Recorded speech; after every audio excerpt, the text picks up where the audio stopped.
Hey gang, it's Jay coming at you from the Hooch, and we're talking navigation kits today, specifically my navigation kits. What I carry in my gear for land navigation.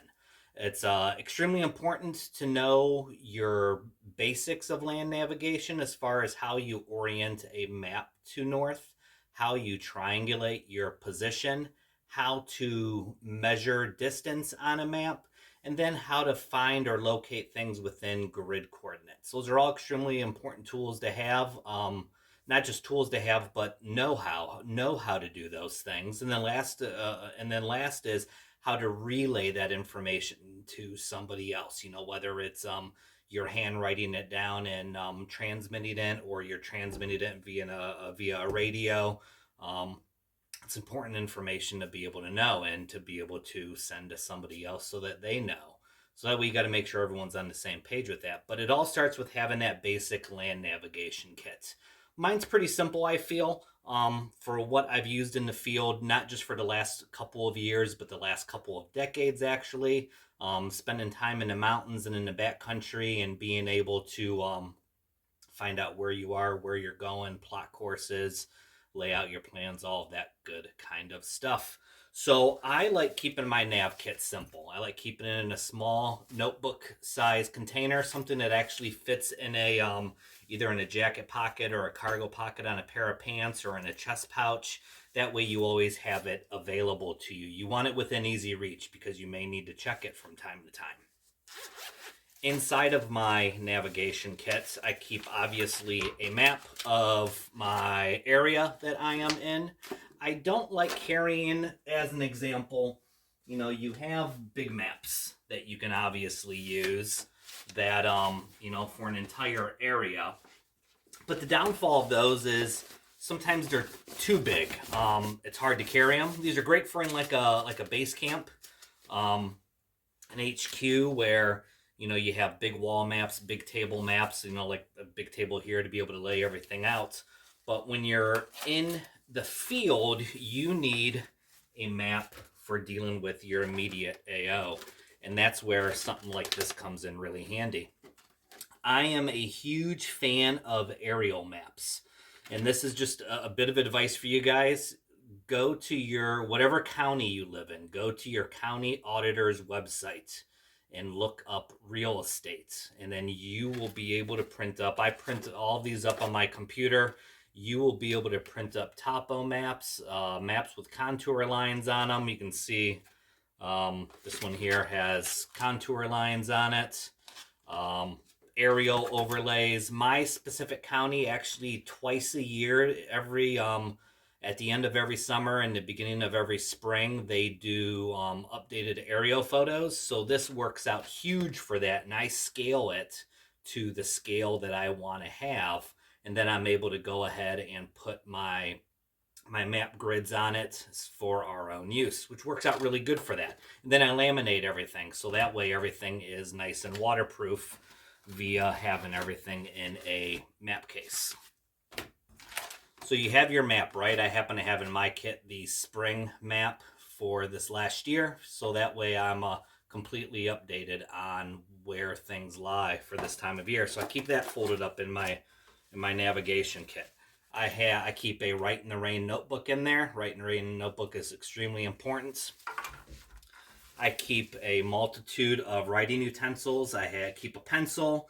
I keep a fine-tipped marker, a couple of Sharpie markers. I keep an extra eraser in there along with the eraser that's on the pencil itself for erasing things. The great thing with like the laminated maps, and this works out really good, I've found out through the years, is the fine point Sharpies and actually your standard Sharpies can totally be erased off of the laminated map. So that's a huge bonus for me. So that works out really well there. Keep a glow stick in there in case you need a secondary way of lighting things up, especially if you're in a tent, underneath a tarp, blacked out, whatnot. You need some sort of a light source there. And then I also keep in here, I keep an extra ruler in there. I keep UTM grids for marking on my maps, and everything is set up for my maps. I keep a cheat sheet for salt and salute reports. I know it may seem kind of silly, but if I'm handing it off to somebody else, you know, it's a little bit of a cheat sheet for them. Plus, we can all kind of use a reminder, especially when we're under stress. I keep a thing of radio coordinates in there, or not radio coordinates, radio frequencies in there as well. Just another cheat sheet. Might as well keep it all in there with you on that nav kit. You never know when you're gonna need to use that kind of stuff. So all of that stays right in there. Fold the map up, place that in there as well. Zip it up, and that can go back in your pocket. Now, some other things with your navigation kit is going to be, obviously, you need some sort of a compass, right? It can be a standard base plate compass. It can be a Lensatic style compass. These, I'll tell you guys what, your Lensatic style compasses, these pay huge dividends when it comes to cross-country navigation, just because of the fact you're a lot more accurate with being able to use the sighting notch and the sighting mirror on it to be able to get your coordinates, versus on your standard base plate compass when you're trying to get your bearing off of here and you're looking up to try to see which way you're going, you could be off by a couple of degrees. A couple of degrees may not seem like a big deal at the moment, but over several hundred yards, a couple, especially in heavily wooded environment, when you're going around trees and up and over things, a couple of degrees difference can make a big deal. It can mean finding that gear cache or not finding it. So that can make a huge difference there for you. Pace speeds are super important. Hang them off your ruck, off your belt line, whatever it is, or keeping track of how much distance you cover. I mean, real simple. You have 9 beads on the bottom, you have 4 on top, and it's basically every 100 meters that you go: 100, 200, 300, 4, 5, 6, 7, 8, 9. And then when you hit that 9th one and you get to your 1,000th, then you go ahead and drop that, and then you reset your beads on the bottom, so you know you've gone 1,000 meters, and then you start over again: 100, 200. So here you get to the point where you have 2,000 meters, 4,000 meters, and then you can start over again. So a set of pace speeds is really important as well for keeping track of distance. Some sort of a light source.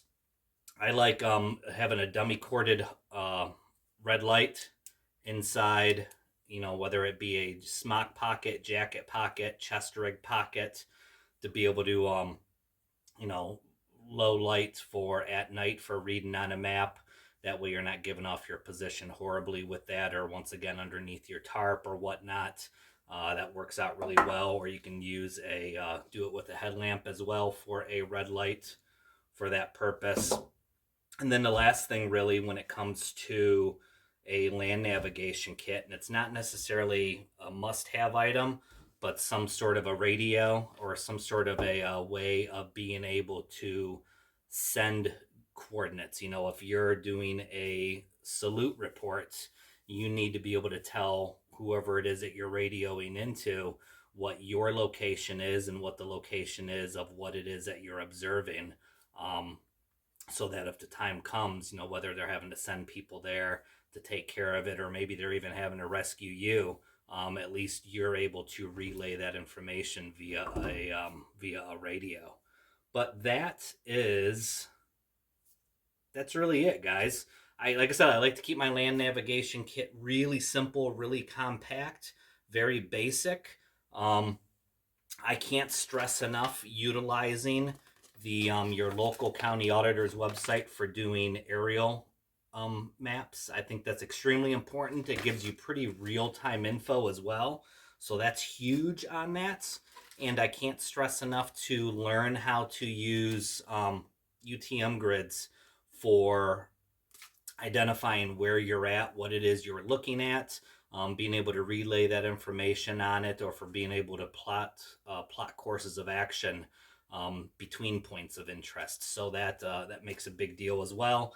If you guys don't know it yet, AT Armor, who happens to be my my channel sponsor, they have started carrying Map Tools. Map Tools makes a whole bunch of the different UTM grids. A lot of the universal ones for the military, a lot of the small pocket ones. I like these small pocket ones a lot just because they fit. They're so nice and small for use that you can't go wrong with these. So definitely, if you're putting together a land navigation kit, check out AT Armor. There will be a link down in the bottom below for purchasing UTM grid devices for helping you out there from Map Tools. So that's all I got, gang. Kind of short and dirty. Land navigation. Get out there, practice it. GPS isn't always going to work for you. Batteries die. Satellite signals get lost. Human error when it comes to GPSs. So GPSs are a great device, but I think if you're not into it yet, put together your own land navigation kit and get out there and start practicing with it. So that's all I got, guys. Thanks for following along. Thanks for watching. Keep getting out there. The Ruckmark Challenge is about halfway done, so you should be at about 25 miles at this point if you are taking part in it. So keep up the good work. I got notification from 2 other people, so we're up to 3 people who have already completed it. So rock on, way to go. And yeah, that's it. You guys be good. Thanks for watching, and we'll touch base soon.